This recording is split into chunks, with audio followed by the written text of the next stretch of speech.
todas e a todos que estão ouvindo, estão participando desse programa da Band News sobre Paulo Freire, meu marido. Conversando com o Diogo, resolvemos que eu deveria fazer a abordagem seguinte: o sucesso, o admirável sucesso dos festejos comemorativos dos 100 anos do nascimento de Paulo Freire. Paulo Freire, todo mundo sabe, foi um educador. Muita gente diz pedagogo, ele não foi pedagogo, ele nunca fez pedagogia. Ele se formou em Direito, mas se dedicou totalmente à causa educacional. E por que ele vai procurar a educação? Pelo seu gesto enorme de compaixão com aqueles que não podiam se inserir na sociedade, aqueles que ficavam marginalizados, fora do processo de socialização, fora do processo de desenvolvimento de seu próprio país. Com uma generosidade enorme, com uma capacidade de amar pouco comum, com sua mansidão sempre presente, com a sua genialidade no ato de pensar, com a sua tolerância para com os diferentes, não tolerância com os antagônicos, isso não. Os antagônicos não. Aqueles que pensam diametralmente opostos, que não suportam a diferença, a ideia contrária dele, esses são os intolerantes, com os quais, antagônicos de Paulo, ele nunca teve e nunca queria ter, nunca teve vontade de ter um diálogo com esses. O diálogo com o diferente, sim, porque um diálogo entre iguais não há nenhum ganho para nenhuma das partes. Se você discute, se você conversa, se você dialoga com o diferente, os dois lados aprendem e ensinam ao mesmo tempo. Então, indo aos alagados de Recife, indo aos que moravam em palafitas, convivendo com a pobreza extrema da população recifense, Paulo foi se tomando de uma compaixão enorme.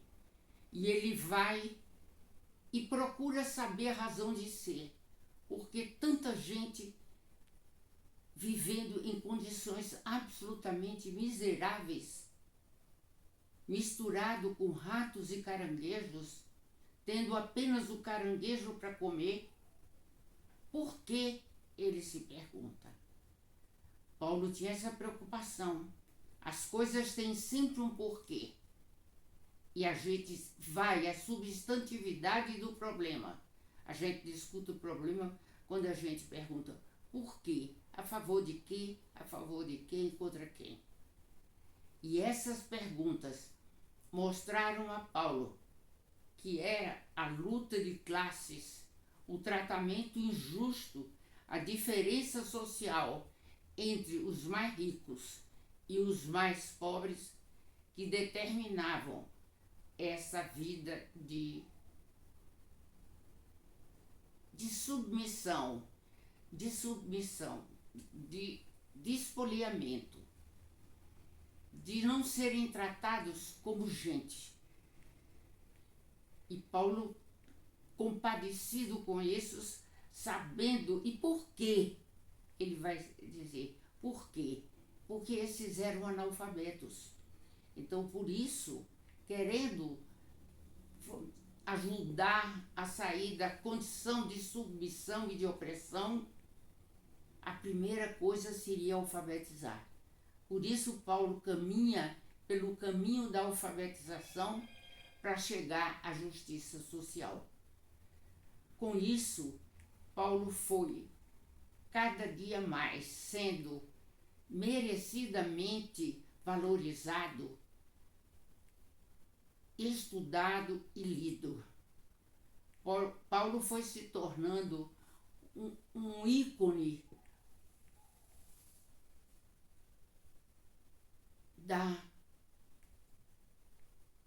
de saber por que existia tanta diferença social e tanto sofrimento.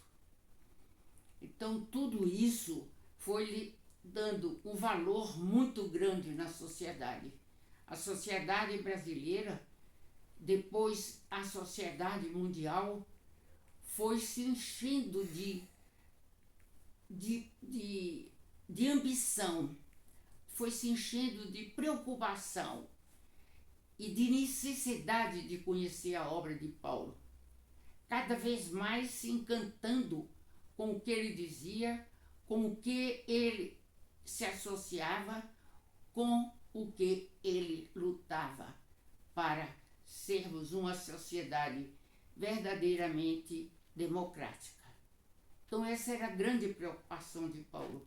Mas para chegar à democracia, você tem que ter... A democracia, vamos dizer assim, é a estratégia. Então tinham as táticas.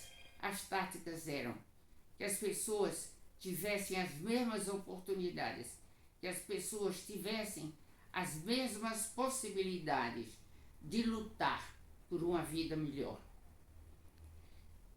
Quando o livro de Paulo, Pedagogia do Oprimido, veio a ser considerado, há 2 anos passados, como o livro brasileiro mais lido nas universidades de língua inglesa, quando Paulo foi considerado o segundo homem mais citado dentro das ciências sociais nas universidades de língua inglesa, isso não foi uma iniciativa deles, já foi uma constatação. Foram organismos da Universidade de Colômbia de Nova York e da Universidade Aberta de Londres, da Faculdade de Economia de Londres, da Universidade Aberta. Então, o mundo inteiro ficou percebendo a grandeza dessa obra.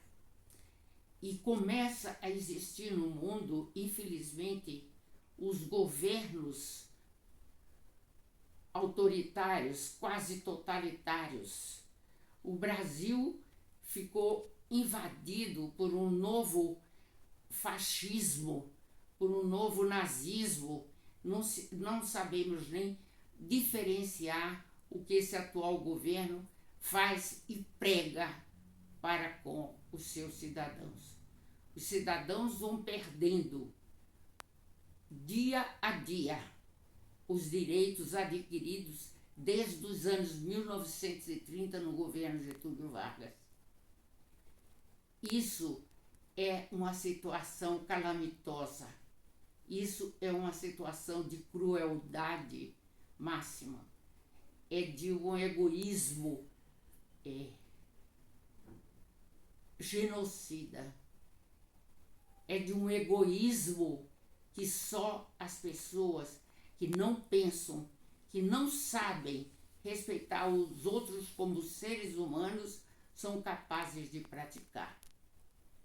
E esse governo totalitário, podemos dizer, não é exagero, do Brasil e de outros países do mundo, foram os seus cidadãos que amam a vida, que querem dias melhores para todos nós, foram cada vez mais lendo e se dedicando a conhecer mais profundamente a literatura de Paulo Freire.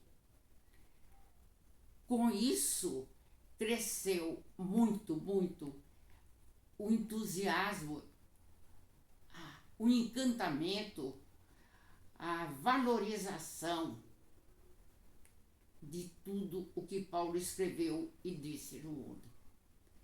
Agora, com os 100 anos de nascimento dele, uma coisa verdadeiramente impressionante, impressionante. Vocês imaginam que no dia 20 de setembro não puderam ser as homenagens no dia 19, que era aniversário dele, porque era um domingo. Então, a partir do Recife, cidade natal de Paulo, a Confederação Nacional dos Trabalhadores de Educação e a CUT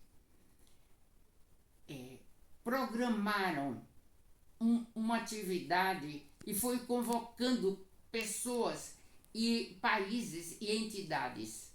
Para vocês terem uma ideia, 190 países contribuíram mostrando as suas manifestações, as suas festas, os seus desejos de que Paulo crescesse mais e mais em seus países. 190 países procurando ver em Paulo, vamos dizer, o ícone,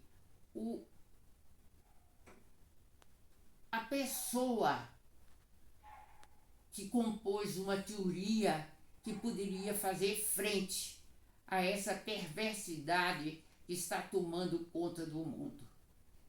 Então, as festas, vejam vocês, eu pessoalmente já trabalhei em mais de 20 lives esse ano, mais de 20, em mesas redondas, em oficinas, Paulo recebeu, somente por causa dessa grandiosidade de sua obra, ele recebeu 4 títulos de doutor honoris causa. Paulo vai ficar agora com 51 títulos de doutor honoris causa. Isso é uma coisa espetacular, gente. Isso é um êxito, isso é